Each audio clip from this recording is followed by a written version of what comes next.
Welcome to the Everyone's a Critic movie review podcast. I'm your co-host, Bob Zarrell. With me, as always, is professional film critic Sean Patrick. Visit us at ihatecritics.net, everyone's a critic podcast.com, Facebook, Twitter, Instagram. Our handle's CriticsPod.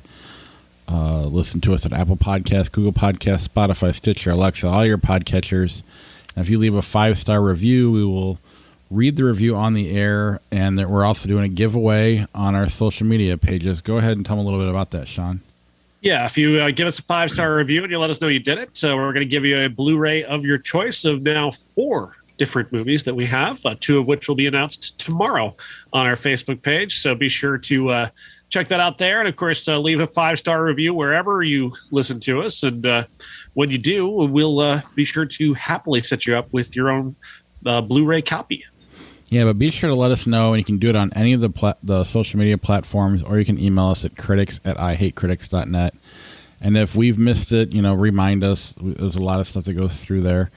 The main reason we're asking for you to let us know is a bunch of different platforms. There's a bunch of different countries, and we don't always see all of them, so it'll help us out. We are live on YouTube whenever we record. I will post a link on our social media pages as well. If you just happen to be on and see the link, you can watch us there. There's no set time. Probably never will be, so I apologize for that. But if you're lucky or unlucky enough to see the link on our social media, you can watch there. And if you subscribe on YouTube, I think you hit the little bell and it notifies you when we're live or when we have a new episode drop.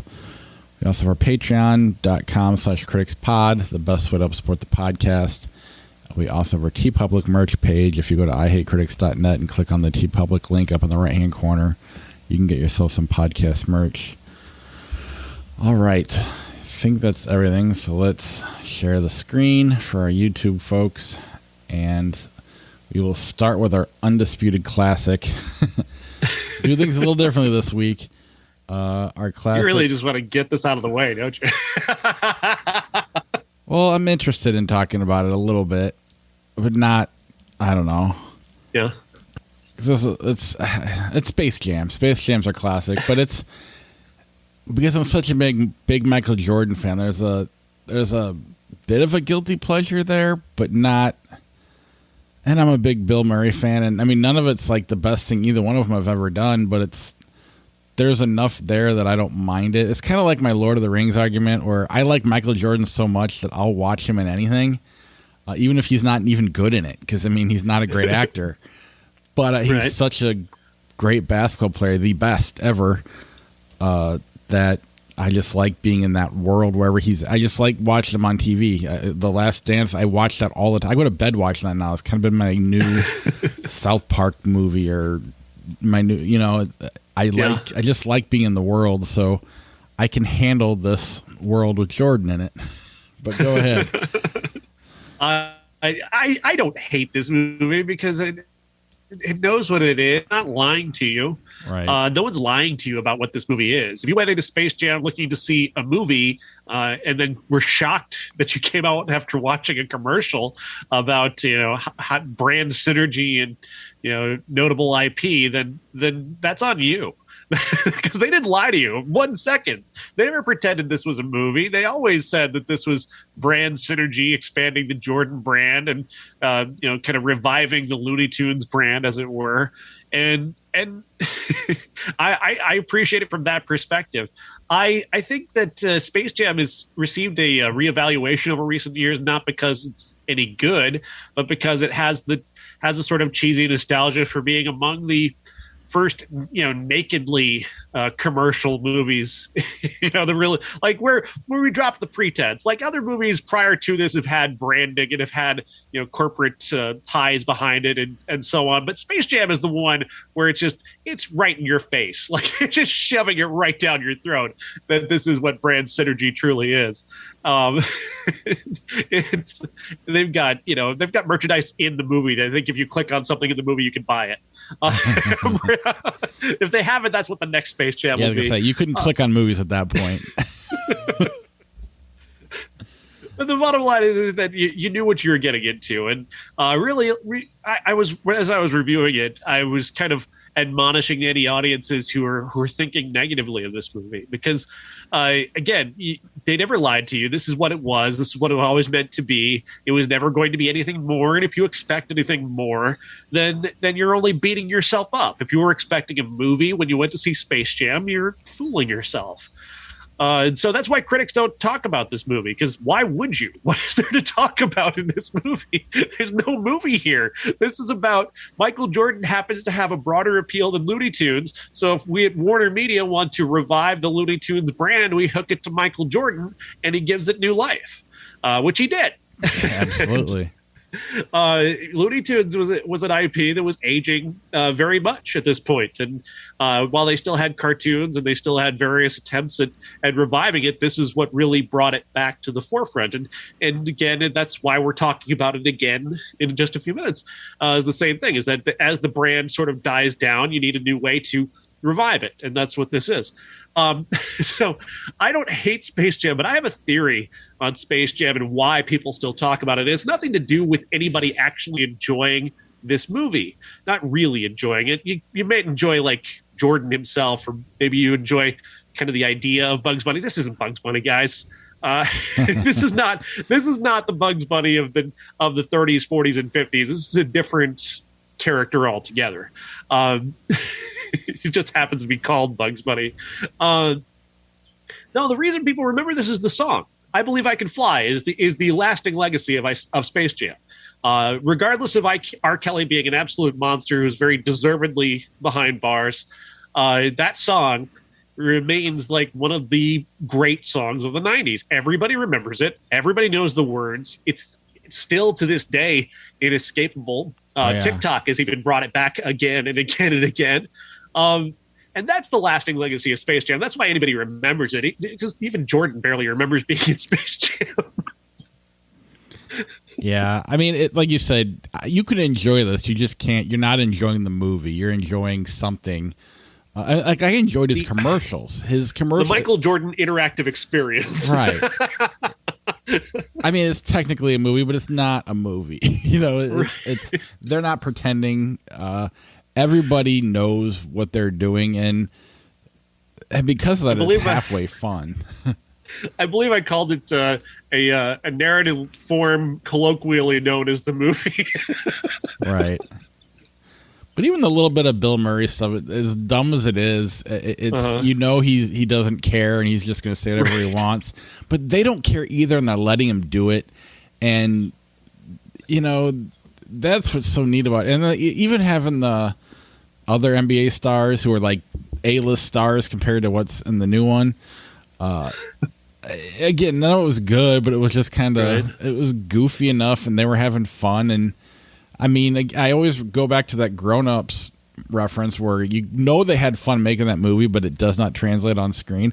It at least translates here that the goofiness, they're having fun doing whatever they're doing, even though it's not a movie. At least you can enjoy being in the world for what it is, and that's what I appreciate about it. Again, I don't love it. I'm not, I hadn't watched it since the 90s, right?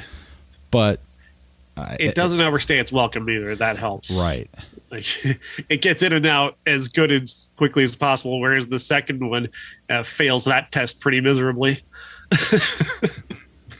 All right, are we going there then? Yeah, sure. All right. Space Jam: The New Legacy. Space Jam, the even further synergy of corporate brands. The LeBron James brand with the Warner Media brand. The mistake that they made with this movie is that they've hired Malcolm Lee to direct it, and he's trying to actually force in some sort of actual narrative as opposed to the just here's why we're able to do this. Like, basically Jordan was given a basic motivation and then the movie just goes. Here they actually try to have a character arc where LeBron James is this dad who's too serious about sports and is too serious about the fundamentals, and he's driving his son away because his son doesn't actually want to play basketball. He wants to be a game developer. And so the arc should be that LeBron learns how to have fun. The boy learns a little bit about the fundamentals, but he's the kid. He doesn't really have a lesson to learn here. LeBron's the one who should learn a lesson. But no, because LeBron can't be the bad guy. he can't be seen as the guy who needs to learn a lesson. So about maybe halfway through that arc, they just abandoned that completely. They try to make both him and the son into people who needed an arc, and that just all that does is just flatten both of them and make them both meaningless. And so Donald Cheadle is the one who's moving the plot along. He's playing the Al G. Rhythm. God, these people are awful. It's just so bad. He wants to steal the LeBron James brand, so he kidnaps LeBron's son and then kidnaps LeBron and forces him into a basketball game with the stakes being that LeBron will be in the game for everybody, or the world will be in the game forever if LeBron loses. Who the hell knows? They muddy that so badly, too. It's like, just give them a reason to play the game and get out of the way, and then be done in 90 minutes. That was your job here, and they fail. They fail that because they stick around for 2 hours and they try to pretend that LeBron James is more appealing than he is, and he's an appealing guy. Don't get me wrong. He's even, I would say, probably slightly even more charismatic than Jordan in a way, but he's hampered greatly by them forcing a narrative around him. Whereas if he'd had the advantage of what Jordan has and just being given a very base motivation and then go, he probably could have handled that a lot better. But forcing him into a narrative where he's, acting as dad, which he is a real dad, I understand that, but he doesn't really play a good dad on screen. His unwillingness to sell the idea that he has a lesson to learn kind of hampers his ability to be a fully rounded character. Bugs Bunny is not Bugs Bunny. These aren't the Looney Tunes characters that they're just, he's there to say a catchphrase. They're all there just to kind of do things that are vaguely familiar from what you know of Looney Tunes, and that's it. And the Looney Tunes brand is even more dead than the Mickey Mouse brand. Like, at least Mickey is so basic that you have no expectations of him. The Bugs Bunny brand is such a corporate entity now that he just doesn't exist anymore. Yeah, I didn't hate it as much as you did. I'm not gonna pretend like I love it either. Part of it, I think LeBron's a way better actor than Jordan. I thought he did a way, but it wasn't. I'd go more than slightly, because Jordan just looked like he doesn't know what he was doing, but it didn't matter because he's Michael Jordan. Right. LeBron's, he was great in that train wreck or whatever. He's done things before as an actor, so he has a little more experience. I get what you're saying. I still think they had the arc, but by throwing the son in there as if he had a lesson to learn, it took away from the effectiveness of it. Clearly at halftime, they pay the arc off, but it's not. Really, he uses Bugs Bunny to get there as opposed to his son. Right. And it's pretty, I don't know. That said, I still think this movie knew what it was. It was trying a little too hard to be the Lego movie by putting that arc in there. And the Lego failed miserably. But there were moments that I thought were really, awesome. I thought the Michael B. Jordan thing was amazing. I loved that bit.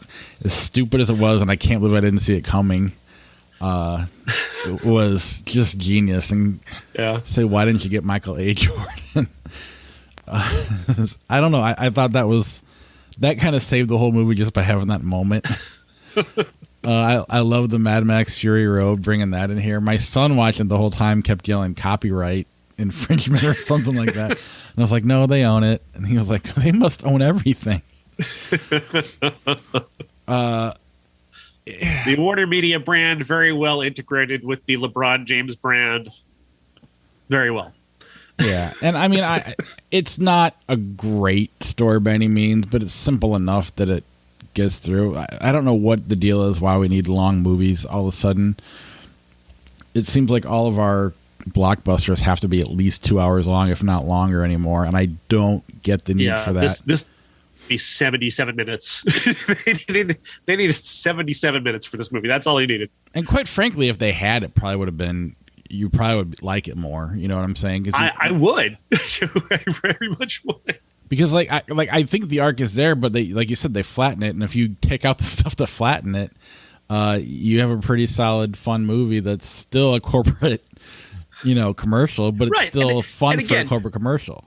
I can't fault this as a movie I can't because it's not a movie. It's a 2-hour commercial for the Warner Media LeBron James brands. That's what this is, and it doesn't try to pretend it's not, despite the intention to have an arc there. That's more just Malcolm Lee, I think, just being a filmmaker. He feels like he probably has to have a narrative, an arc, a story. Whereas Joe Pytka, who directed the first one, I think his name was Joe Pytka, he didn't care at all. He couldn't have cared less about that. And I think that's probably the better approach to making a Space Jam, is to not care about that. The movies, again, if you can't complain about this, if you went to see this and you're upset, you can't complain. I'm not complaining because I didn't pay to see this commercial for these two brands and this well-known IP. I'm a critic. I don't have to pay to see movies, so I don't feel bad. But if you're complaining that I can't believe this was a 2-hour commercial. I mean, you kind of knew what you were getting into, didn't you? If you had to pay and you were to go see it, you'd know what you were doing. You'd probably choose not to go, but you would know what you're doing. One thing that I thought was kind of weird is Bugs Bunny just kind of disappears 2/3 of the way through the movie and then pops up for the very end, the climax, which doesn't even mean anything because it's supposed to be a big deal that he sacrifices himself for the team, but nothing totally comes of it. Didn't set that up well. Not that I wanted Bugs Bunny to die, but right. There wasn't much of a... Right. At the same time, I think Damian Lillard's character gets a better setup and payoff than Bugs Bunny does. But as soon as the game starts, he disappears. Like, he's not in it anymore. Like, hardly at all. And I don't know. It was just even really before that. But I don't know. To me, and the son, like they go out of their way to show Dominic James getting all these powers, like all this handle and all this stuff, like all these basketball terms for video games. And then did he play in the game? He didn't even seem like he even played in the game. He played like the very first play, and then he was on the bench a lot after that. And I don't know. I mean, again, it is what it is. It doesn't matter in any singular way whatsoever. It's not a movie. It's there. It's a commercial for these products. You can buy each of these characters. If you're watching on our YouTube page, each of these characters, including LeBron James, I believe, is available as a plush. You can get the Space Jam poster. You can get the shoes that LeBron James is wearing. You can get the jersey and shorts that LeBron is wearing, all in the Warner Media store. And our Facebook page. Yeah. So that's enough Space Jam, unless you have more you want to say. No, that's fine. All right. Let's move on to Netflix. Gunpowder Milkshakes. Gunpowder Milkshake stars Karen Gillan from Doctor Who and Guardians of the Galaxy as a hit woman who was abandoned by her mother, played by Lena Headey, at a relatively young age, and taken in by The Firm, headed up by Paul Giamatti. They're the group that runs the world secretly. And to keep the balance of the world, they have certain people killed, and they use this woman to do their bidding until she does something in a hit that leads to them having to eliminate her. And then she's got to turn to her mother, Lena Headey, along with Michelle Yeoh, Carla Gugino, and Angela Bassett, to have her back in a battle against about 1 million different meaningless, nameless baddies. This movie's fun. I enjoyed this a lot more than I expected to. It's a little overlong, but they really pack a lot into that time. They don't really relent very often in this. They've got a very clever narrative about and Karen Gillan, just for me, she holds the screen. I just can't take my eyes off of her for many different reasons, but mostly just because she's insanely charismatic and very funny. And her and Lena Headey have a really wonderful chemistry. This entire cast is really just having so much fun. This reminds me of a lot of different movies, but I can't really settle on one particular one that it reminds me of. It's about 1 million different ones, but it's ultra violent. It's over the top ridiculous, and it's a lot of fun. This is one of the best things Netflix has done this year. Yeah, I agree. It is over long, like you said, but it's fun enough that it's definitely watchable. I might probably even watch it again at some point if I'm bored. It's not. I don't know that I necessarily remember it all the time because there's a lot of movies out there nowadays, and we're in such a forgettable time. But it was still, if I came across it, I wouldn't be opposed to watching it. It was fun. I liked the cast. You're absolutely right about Karen Gillan, and really all these women could have done this role if they allowed women to do this role back in the day. So that's right. Because that's what I was thinking, is that you've probably seen this movie with men in it, and it's failed. But they're all badasses in their own way, and they're all entertaining, and they're all having a blast. They captured that, and it's a fun movie. It's ridiculous, and I guess that's what keeps it from being the next. That's kind of what makes it watchable and fun, but also prevents it from being something, like a Die Hard or something at the next level of action movie. But it's still very good for what it is, and if you got Netflix, I mean, it's been in the top 3 every time I've gone on, so you've probably had a chance to watch it. I get what they're going for with the title, but I do wonder if people are kind of confounded by the title and kind of like they're unsure. It is a weird title. Those 2 words together don't really make any sense, and the movie doesn't make them like there's a tangential, I guess, relationship. But I think that's probably throwing people off just a little bit. But other than that, I think this movie's fantastic, and I do recommend it. Roadrunner, a film about Anthony Bourdain. Yeah, let's talk about death. Roadrunner captures the life and the last days of Anthony Bourdain, who shocked a lot of people in 2017 by taking his own life at a time when people thought he really had just kind of the life, like the life that anyone would want, traveling all over the world, eating exotic foods, just being able to do anything you wanted at any moment.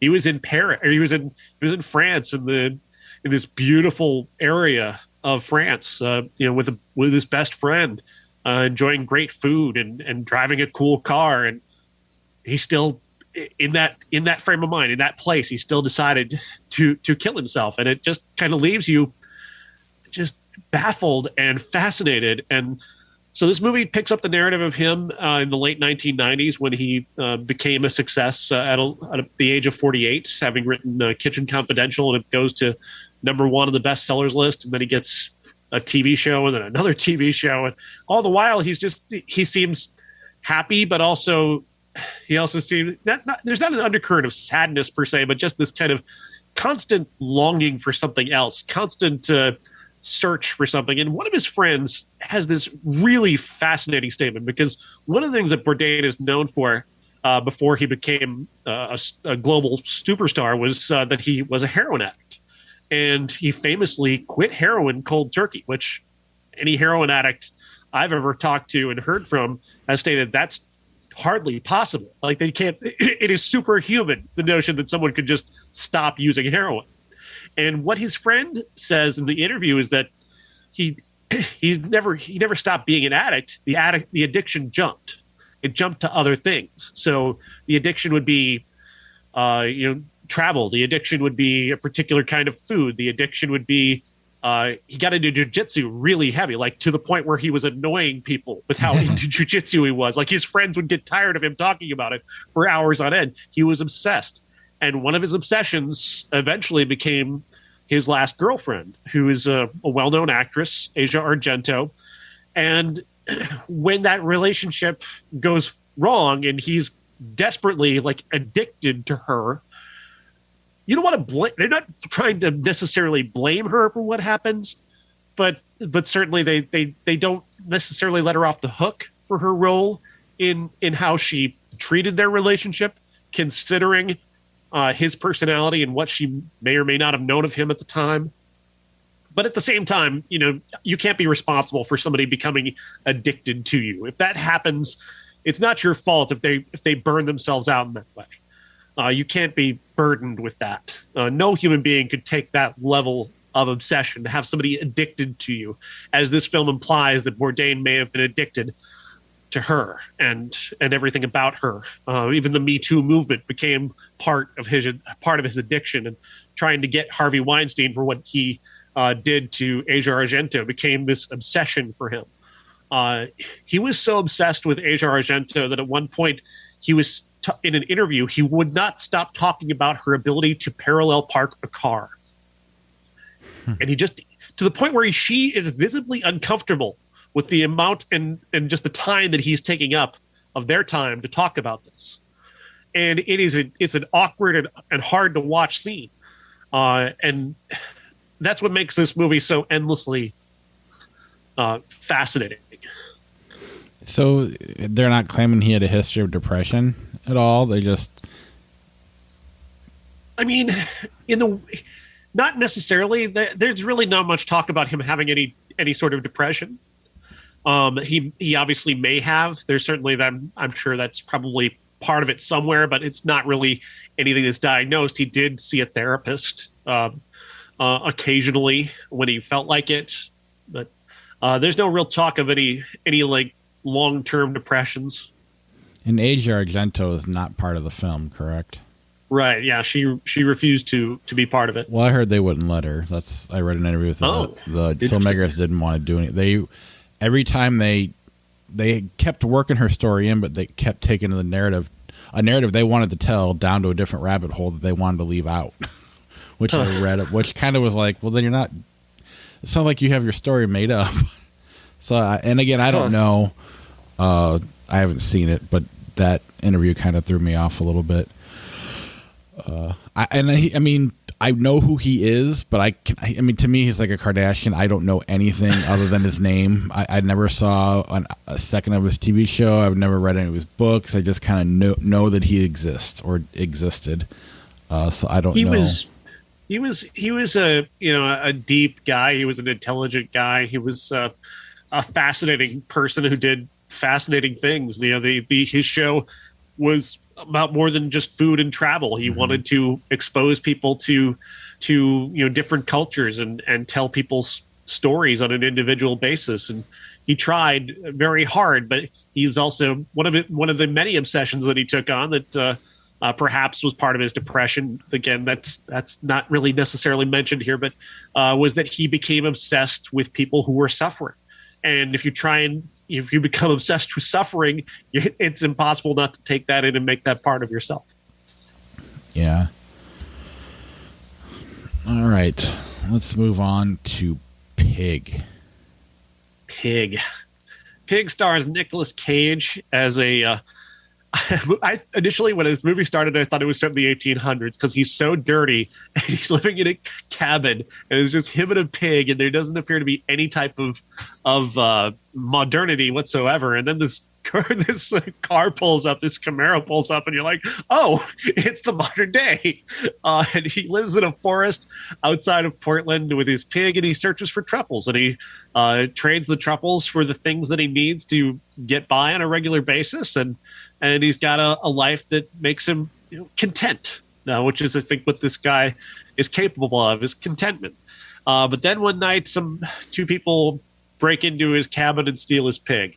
They want to steal the pig so the pig can get them truffles and they can sell them and buy drugs. The pig then is moved along the line to Portland through this sort of restaurant underground where people each want to get their hands on the pig so they can use it to get truffles. The secret that they don't know is that he doesn't need the pig for that. He knows how to find them regardless. The fact of the matter is that the pig is his friend. And this is a movie that is not about the violent retribution search for a pig related to money. This is about the spiritual emptiness of the world around him, where he found contentment with his friend in this life. He loves something more than himself. And these people don't understand that. And thus, because of that, they expose how empty their own life is. And what a fucking great movie. What a bold, ambitious, brilliant goddamn movie. Well, you said something last week that it's not John Wick with a pig, but what this does is it flirts with that possibility the entire time and never goes there. And then the direction it goes is more like Chef, the Jon Favreau movie. to me, you've watched these Nicolas Cage movies, and he's always going to be interesting. He's always going to be original. And sometimes the movie keeps up with him, sometimes it doesn't. And this movie was right there with him the whole way. It's a great watch. It does a great job of letting it unfold for you. You don't really know what's going on. There's a silliness to it that they play very straight. Everything about it is just perfect. It is a hell of a movie. And I mean, I'm really starting to kind of like Nicolas Cage. I mean, starting to move him up there. When you keep talking about the Travolta Cage thing, I'm just like, fuck the guy who's doing that. Travolta shouldn't be uttered at the same breath, other than the movie Face Off. Because Cage is kind of a genius in a weird way. And like, we're going to talk about another movie too that's not as good, but there's something, I don't know. He's really, really kind of, he knows what he's doing, and I think, and he sometimes it appears that he doesn't. Like, sometimes he's just out there picking up paychecks and just and that was much of the early 2000s is him just paycheck, and not really much in investment in what he's doing. Occasionally he would liven up, but it's been since Mandy that it seems like he's really himself again, like he's really found it again. But I challenge, I think we should go back and watch some of those movies that were paychecks. Yeah, they were paychecks, but he was, I think he was great in Bad Lieutenant. There's a bunch of movies we never watched that, we might have individually saw one or two on the side. His straight-to-video stuff, like Bangkok Dangerous, is impossible to watch. Those movies set in like where he was like a wizard, or where he was like in the 1400s or something. Those movies are utter garbage. That may be, but he is not. You watch Wicker Man. That movie clearly he is trying to do something there. I mean, Al Pacino I think we mentioned on the show how he's blaming that he's purposely taking bad movies to see if he can make them better. Cage may be taking a paycheck, but he's definitely doing something unique in everything he's doing. But oftentimes, like when you look at his performances, like Peggy Sue Got Married, I think is a wonderful film. He nearly tanks the whole thing because he wants to do his own thing, because he wants to do that stupid voice. And he does that so often where it's like he picks one thing in a movie that he really likes doing, and he doesn't care if that harms the movie or not. And that makes him fascinating, but at the same time, it also makes him kind of an arrogant prick. Yeah, that's I'm not going to deny that. But at the same time, as he's getting away from those successful movies, financially successful movies, and going into this more indie kind of route, I don't know if indie is the right word, but definitely not he hasn't had a lot of theatrical movies in a long time. I mean, like truly wide releases. I don't know if this is truly a wide release. It is. Shockingly enough, it is. But it definitely isn't playing on multiple screens in a multiplex, like most movies are. So I don't know. I think when he lost everything trying to buy all the shit and marry his daughter and all that crap. Right. I mean, one, it adds to the fascination. But two, it seems like he's started, I don't know. I don't know. I'm just starting to come to terms with some of the movies that are really quite good, or at least the performances are. And this one is, I mean, you can't compare it to Mandy because it's nothing like it. Right. But there are two scenes in this movie that are legit two of the best scenes in any movie this year. There's a scene where he's talking to this chef at a very fancy restaurant, and he just breaks the guy's life down in front of him, and it's just awe-inspiring. And then there's a moment that's almost basically silent where he's revealed Adam Arkin to Adam Arkin himself, and the way he breaks Adam Arkin in that moment without saying a word is just breathtaking. Yeah, and it's like, if it were a John Wick movie, the big bad fight scene at the end, only it's not a fight scene. It's so much more. And I'm not saying it's better than John Wick. They're unrelated, right? But it's still fun. They clearly had that in the back of their mind making this movie, and the way he breaks it down, it's just so artful that it's just another level. And I don't know. I think this one's going to hang around for a while with me. I really, really enjoy it. I made my daughter go watch it with me because she had nothing else to do. And I was like, you're going. And as we're watching it right off the bat, she goes, this is rated R? How is this rated R? And even when it was over, she really didn't quite understand I was rated R, but that's because kids are so desensitized. But yeah, this was a hell of a movie. Everybody I know that saw it loved it. So good. One of my top 5 of the year for sure. Oh, easy. Undoubted. All right. Willy's Wonderland.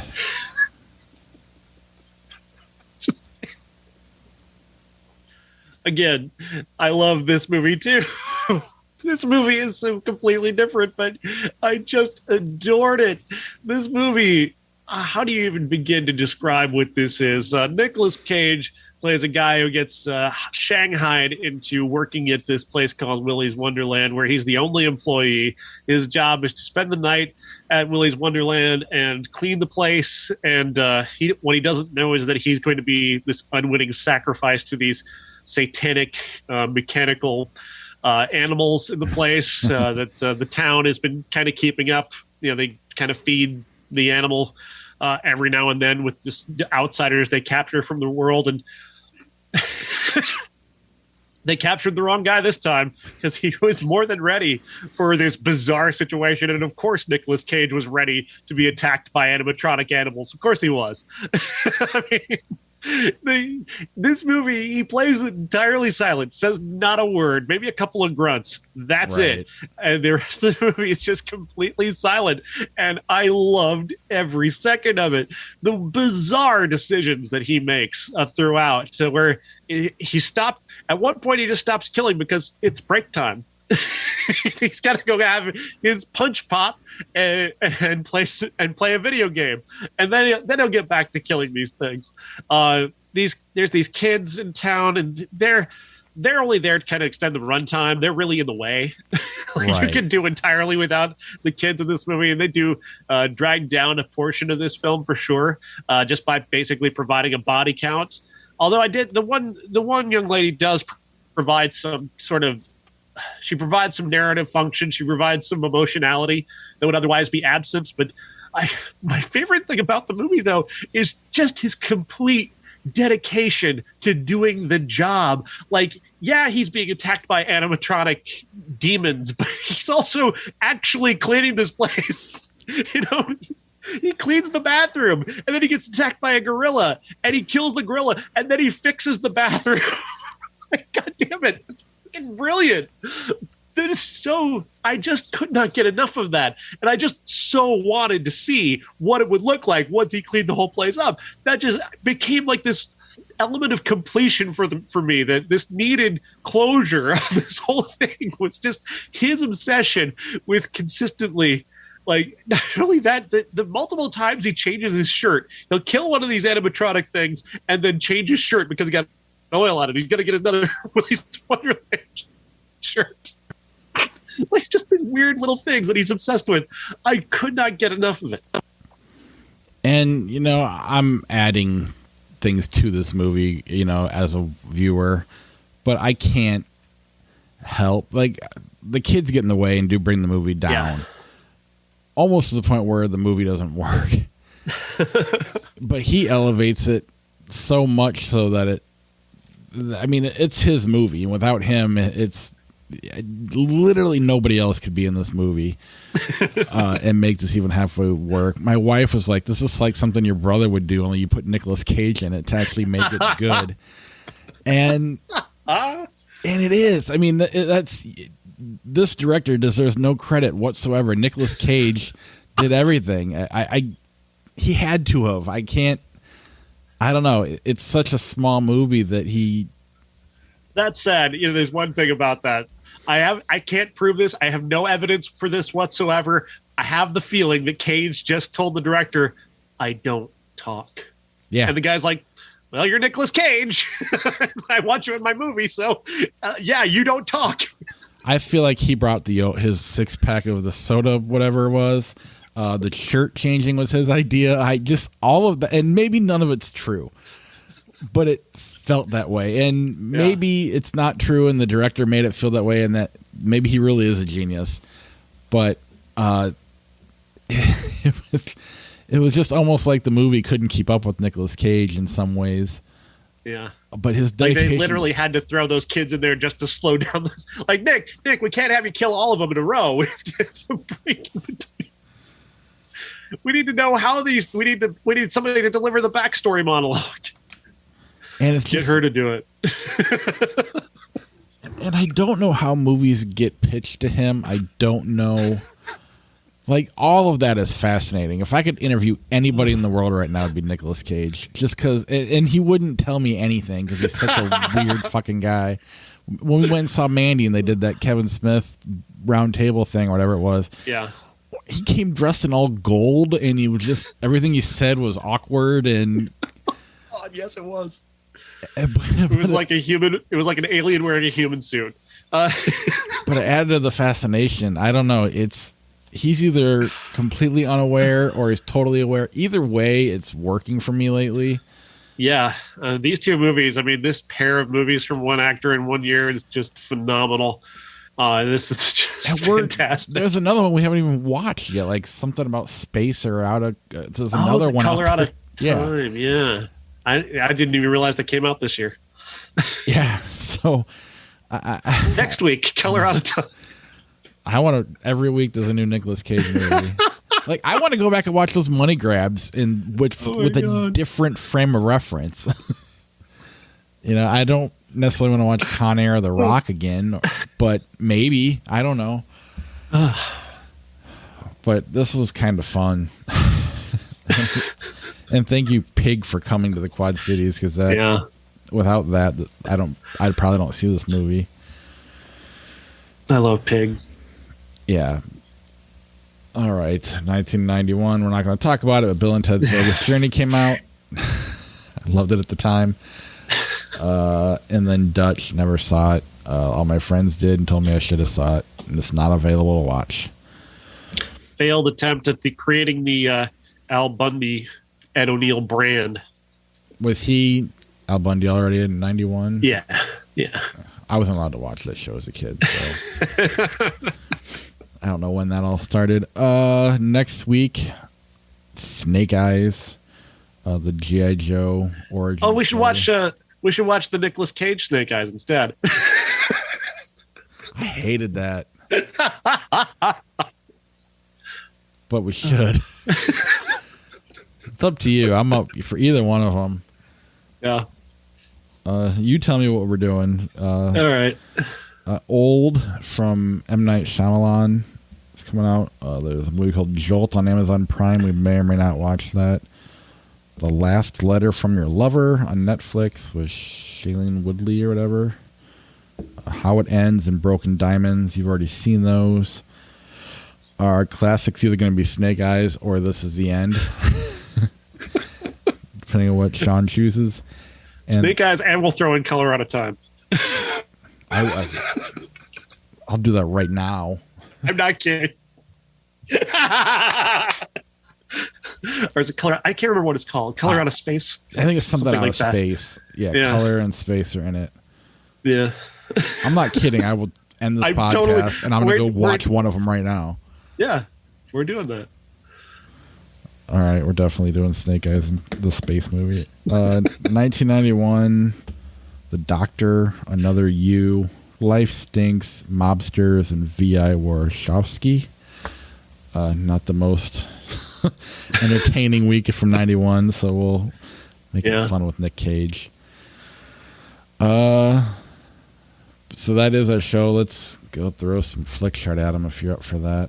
Sure. If you're not too eager to get to Cage, I mean. Oh, I am. But we are running. It's only been 45 minutes, so give it a little bit of time. Oh, wow. Short show. Well, Space Jam. I mean, how do you talk about a commercial for that long?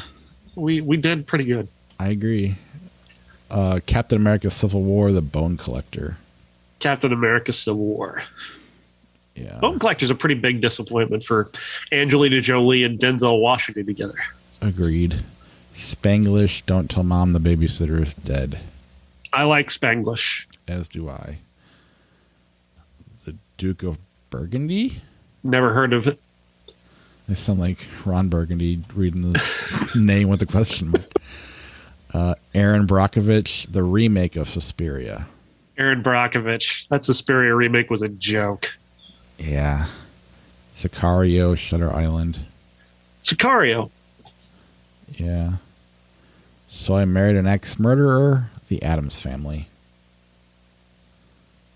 Addams Family? Yeah.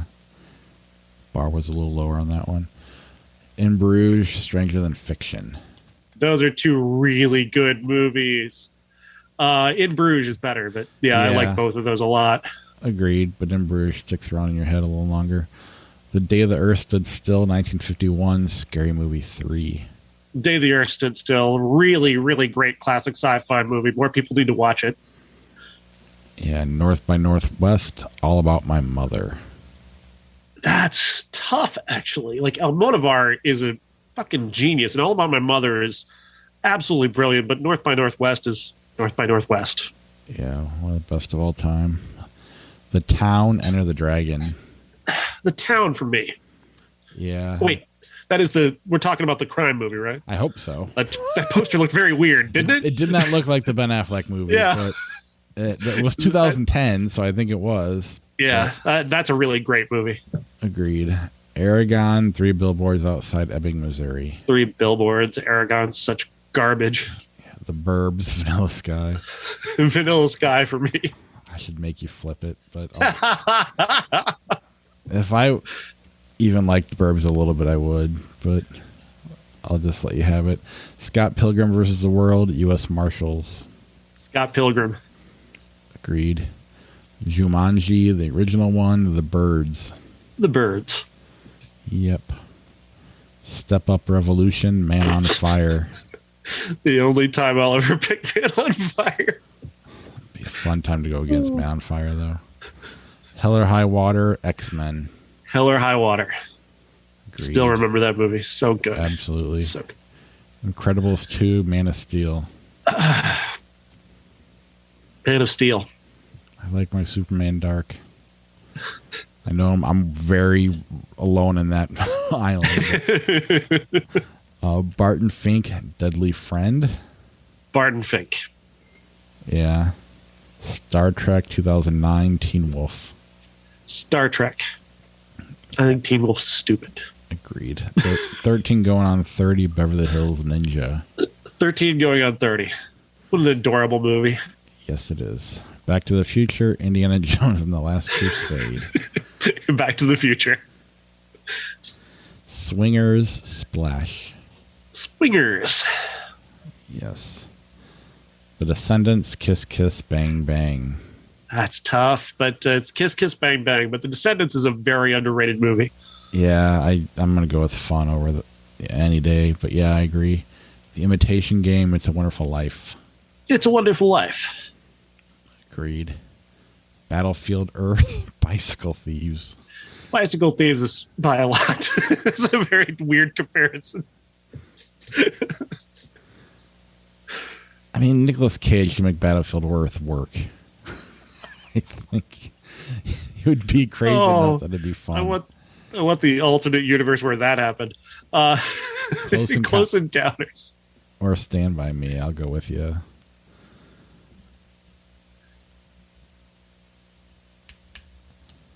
I mean, it was to the point where I'm like, talk to my brother. You should ask. Just see if you can get him to be in your movie because I don't know what it takes.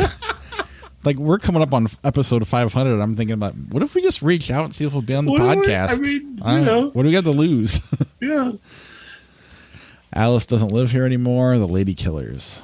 Alice Doesn't Live Here Anymore is a classic I need to see still, actually. Like, I've heard a lot about it, but have not actually seen it. Fine. Dirty Harry, or the worst Coen Brother movie. I'll take the lowest run Coen Brother movies over Dirty Harry. Yeah. Ed TV, The Simpsons movie. Simpsons movie. Agreed. United 93, Phantom of the Opera 2004. United 93, even though it's still so weird to even talk about that just like it's a movie. Right. Weird. To Be or Not to Be, 1942, Lord of the Rings. I don't think I've seen To Be or Not to Be. I have not either. The Replacements, Lord of the Rings. Fine, I'll pick stupid Lord of the Rings. Agreed. Weirdly enough, just following along on a September 11th vibe, the United 93 came out the same week that the Replacements came out. No, wait, that was Hardball. Sorry, that was Hardball. It was a Keanu Reeves movie. I knew Keanu Reeves sports movie. Oh, man. Keanu Reeves forever linked with September 11th in my mind. Cold Mountain, The Addams Family. Cold Mountain. Agreed. One Flew of the Cuckoo's Nest, Highlander. Cuckoo's Nest. The Mechanic, A Fistful of Dollars. Fistful of Dollars.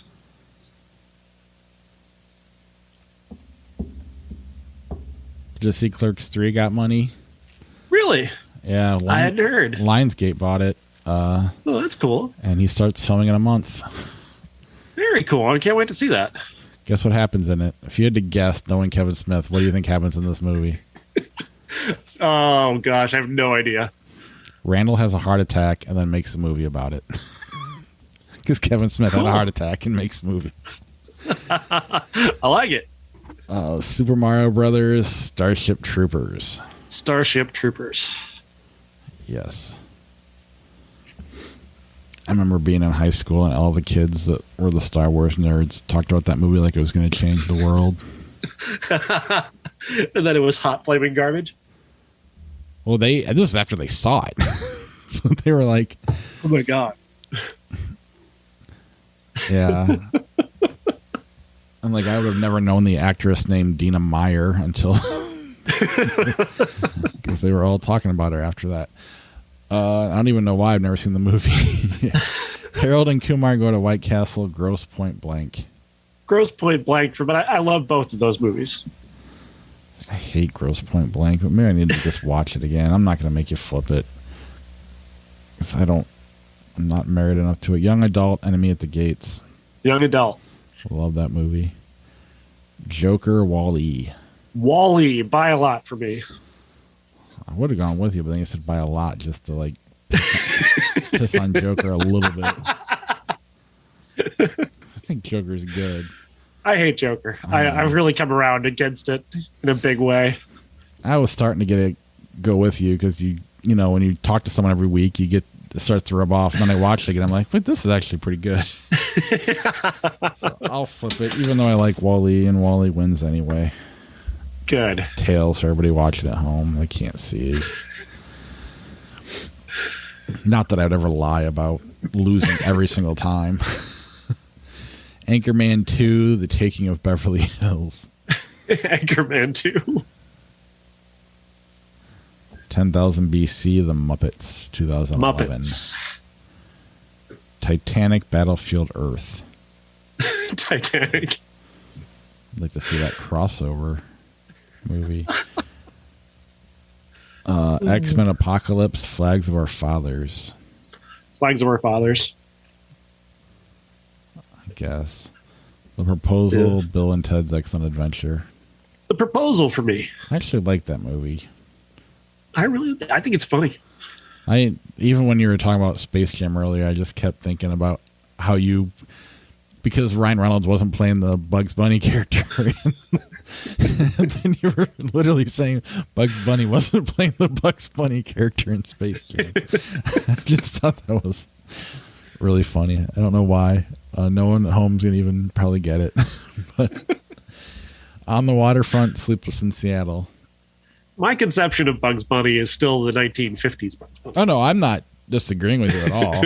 I mean, Ryan Reynolds wasn't even playing the Bugs Bunny character, but as a person, he comes off as a Bugs Bunny character all the time in interviews and everything, so I get it. I'm sorry, I just looked up at the flick chart and saw my hero, Ryan Sandberg, and then he's just talking about how cannabis makes his life better. Oh, yeah, he sells weed now. Did you know that? I had no idea. It doesn't bother me. I'm nothing against it. I'm just like, oh, that's my hero. Oh yeah, I use this product now. I never did before, but now that Ryan Sandberg does it, no, a friend of mine actually told me he was a spokesperson for a weed company. I was like, oh, that's pretty funny. Cool, man.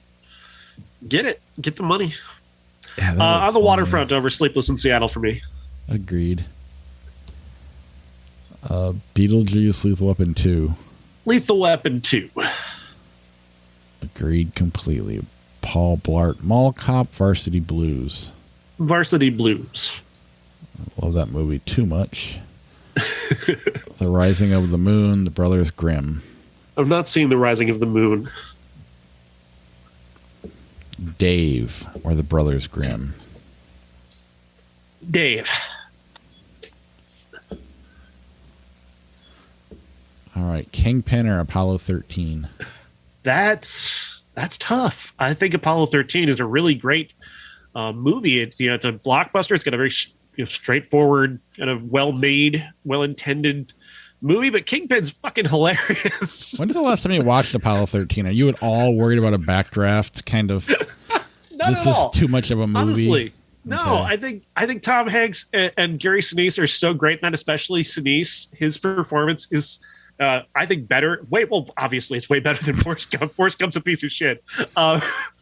It's the best performance of his career, and I really love his part of that, and he really makes that movie for me. So I don't think that can be ruined. That's good. But Kingpin is way better. Yeah, I haven't seen Apollo 13 in forever. It's just such a. Oh yeah, I can watch Kingpin in a minute. Right, and Apollo 13, I'm gonna wait till it's till it's 30 years old to watch it again. If I even remember that week, depends on how busy we are. Spanglish or Scanner Darkly? Spanglish. I agree. I feel like we're in the minority, though. Father of the Bride, Final Fantasy. These are just getting boring. Yeah, Father of the Bride is better than Final Fantasy, but who cares? 7 Pounds, Saw 4. Saw 4 all the way. Agreed. Les Mis, Jumanji. Les Mis. Give us something challenging. Turtles 3, Tenacious D. It's a Tenacious D. All right, we're done. 2 movies Nicolas Cage is not in. But he would be great in either one. He would make both of them better. He would be so amazing in K-Pax or Ronin. He would improve those movies by a landslide. Like, they would actually be memorable classics with Nicolas Cage in them, honestly. Nicolas Cage would improve more movies than any other actor. The problem is there's so many bad movies out there that he's probably the only one that can make them watchable. Now, he would ruin as many movies as he would make better. Don't get me wrong. You put him in, you put him in Pulp Fiction and he probably fucks it up. But he would save a lot of bad movies. It's so true. I can see him. K-Pax is a real piece of shit, but he would be amazing as an alien. Like, there's certain guys, you take Kevin Spacey's roles, now that you can't watch his movies anymore, and you throw Nicolas Cage in there, he might make them all better. John Travolta, another one, Battlefield Earth. Can we do like one of those Christopher Plummer Kickstarters to replace all of Nicolas? Use Nicolas Cage to replace all of Kevin Spacey. I mean, even the good movies Kevin Spacey was in, right? I could see Nicolas Cage pulling. I could see him making Usual Suspects and American Beauty even better than they are. So true. Can you imagine Chris Cooper kissing him? What that would be like? That would be amazing. I can totally see it, and I want to see it for real. Like, oh my god. Oh, that's our Kickstarter right there. We're starting a Kickstarter to replace Kevin Spacey in every movie with Nicolas Cage. That would be amazing. We should set that up just for fun and see what happens with it. Might get a little traction for the podcast. All right, that's our show. We'll see you next week. Good day.